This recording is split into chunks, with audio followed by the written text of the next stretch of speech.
Bismillahirrahmanirrahim. Assalamualaikum warahmatullahi wabarakatuh. Alhamdulillahirabbil alamin.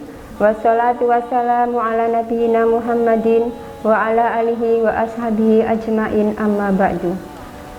Sahabat kurma yang dirahmati Allah, dengan segala rasa syukur, marilah dalam kesempatan ini kita bersama-sama menundukkan diri seraya bersyukur kehadirat Allah Subhanahu wa taala atas segala nikmat dan karunia yang telah Allah berikan kepada kita, sehingga di tengah aktivitas dan kesibukan kita ini Allah masih tetap menjaga kalbu kita untuk senantiasa terpanggil untuk bertolakul ilmi.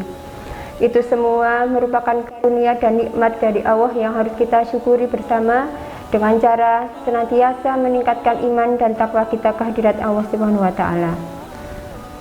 Dalam kesempatan yang singkat melalui kajian sederhana ini, saya ingin mengajak diri saya sendiri dan kita bersama-sama untuk memahami dan mengimplementasikan bacaan yang sudah kita hafal setiap hari bersama-sama untuk dapat kita aplikasikan menjadi sebuah karakter building dalam rangka mencapai kerja sukses kita. Bacaan tersebut yaitu bacaan Bismillahirrahmanirrahim.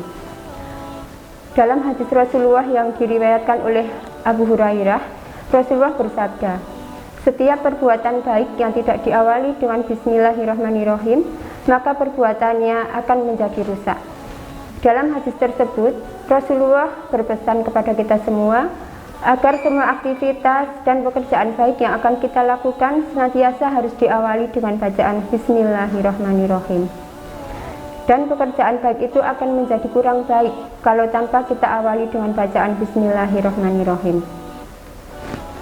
Namun saudara-saudaraku yang dirahmati Allah, yang menjadi permasalahannya adalah ketika bacaan itu hanya melintas di lisan kita saja tanpa kita pahami betul artinya, makna dan kandungannya. Dalam bacaan Bismillahirrahmanirrahim ada 3 kata yang harus menjadi inspirasi untuk kita semua, yaitu Bismillah, Ar-Rahman dan Ar-Rahim. Mari kita kaji bersama satu persatu. Yang pertama adalah Bismillah. Makna yang harus menjadi karakter hidup adalah bahwa segala sesuatu harus kita niatkan karena Allah. Yang harus kita teliti pertama kali ketika kita akan beraktivitas adalah niat kita. Sudahkah kita niat ikhlas karena Allah? Karena yakinlah kalau setiap aktivitas apapun yang kita lakukan itu tanpa kita niatkan karena Allah, maka di hadapan Allah semuanya akan sia-sia. Jadi ketika kita akan memulai aktivitas pekerjaan apapun, bereskan dulu niat kita. Jangan sampai niat kita itu tercampur dengan apapun. Yang kedua, menyadari sepenuhnya bahwa Allah selalu ada bersama kita. Kalau kita sudah membaca Bismillah, maka kita harus menyadari sepenuhnya bahwa Allah selalu bersama kita. Walaupun tidak ada orang yang mengawasi kita, tidak ada atasan kita, tetapi yakinlah bahwa Allah itu Maha melihat dan tidak ada satupun yang luput dari pengawasan Allah. Kalau karakter ini sudah terbentuk, maka Bismillah kita ini akan melahirkan sebuah motivasi untuk selalu berbuat baik tanpa pamrih dan tanpa tujuan apapun.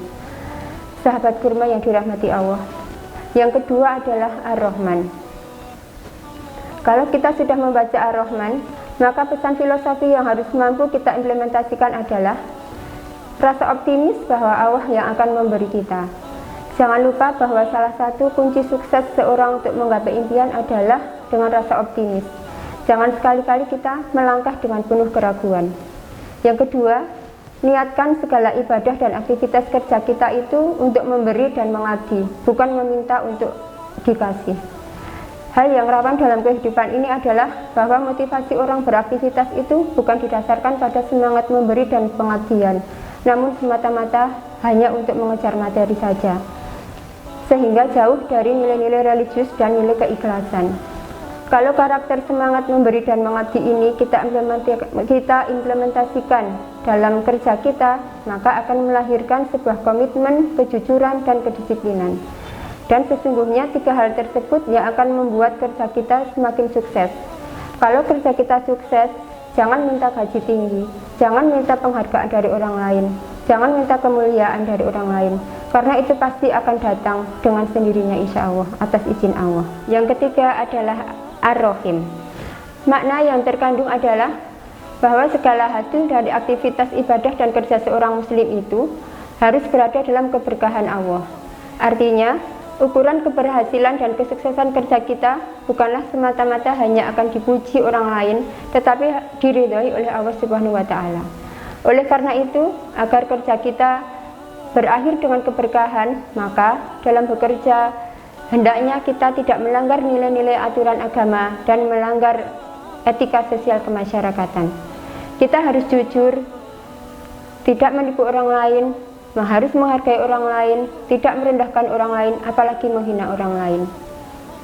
Dan kalau kita telah mendapat keberkahan dan rezeki yang kita dapat, maka berapapun rezeki yang akan kita peroleh akan membawa ketenangan dan keberkahan dan akan membawa manfaat bagi keluarga kita.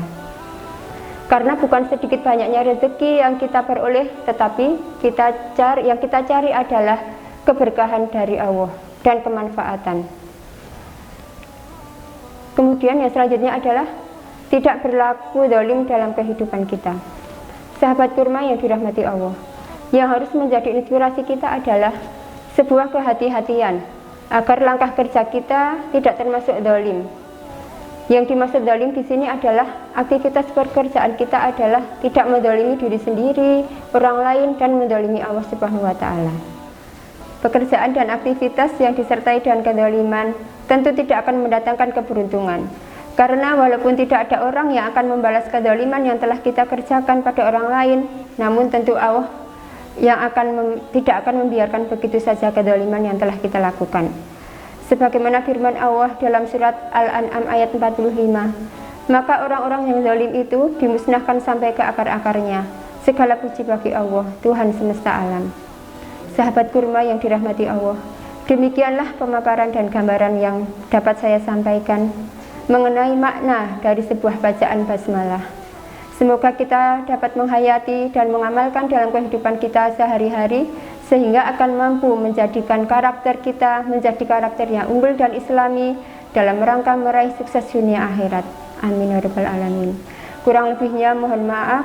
Wabillahi taufiq wal hidayah. Wassalamualaikum warahmatullahi wabarakatuh.